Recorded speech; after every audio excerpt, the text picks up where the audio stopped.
Thank you very much, Grace Nganga, for that report. Of course, we'll look at how that then unfolds for the first-time Senator Okia Omtata. Back to governance, members of parliament have urged the government to explore alternative companies under public-private partnership to implement projects that were to be undertaken by Indian conglomerate Adani Group. President William Ruto, in his second State of the Nation address in Parliament, directed the Ministry of Transport and the Ministry of Energy to cease contracts with Adani. The members of Parliament were speaking as they debated the report tabled by President William Ruto after his address.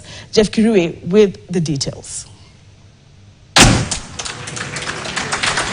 After the State of the Nation address Thursday by President William Ruto, the National Assembly convened a special sitting Monday to discuss the reports tabled by President in his address. Among the issues is the cancellation of controversial Adani deal in the expansion of Jomo Kenyatta International Airport and the 96 billion shillings construction of power transmission lines with Ketraco, as MPs challenged the government to look for alternatives. I must encourage the president and the government, the Kenya Kwanza government, to ensure that the public-private partnership deals that have been lost with Adani, they work with speed, and also challenge the naysayers, Honorable Speaker. If you don't like Adani, bring Ambani, or bring the Turkish, bring the Chinese, bring the Americans, bring anyone with capital to invest in this country. You know, especially on this one of Adani, power transmission contract, I think I fault the president for cancelling that contract. That contract should have been allowed to go on because we need those services to serve our people. And the cancellation of the contracts, that was very good. But see, Honorable Speaker, we have said, and then has also been mentioned to be also in SHA.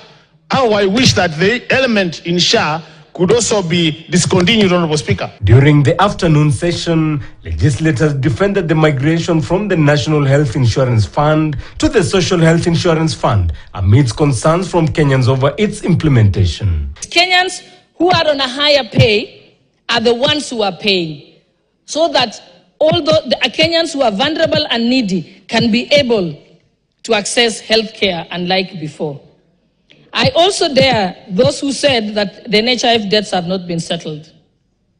3.7 billion was disbursed, and earlier another 5 billion was settled. In the fight against corruption, a section of MPs, however, took issue with President William Ruto over the conflict of interest bill. During the address, President Ruto slammed parliamentarians for derailing the fight against corruption by sabotaging the passage of proposed law on conflict of interest. So when you are targeting certain segment of the Kenyan, leadership, they have to revolt. That is why in the Senate they did 20 amendments on the bill. That's why the bill now is in mediation committee. Mr. Speaker, we need to look at that thing holistically. Because it looks like it was targeting. They thought people who are politically exposed are only members of parliament. No. Anybody who holds an office that has been created politically, even the executive is a politically created offices. Those are PEPs. Those are politically exposed people. Jeff Kirui, KTN News. All right, let's take a look at the fight against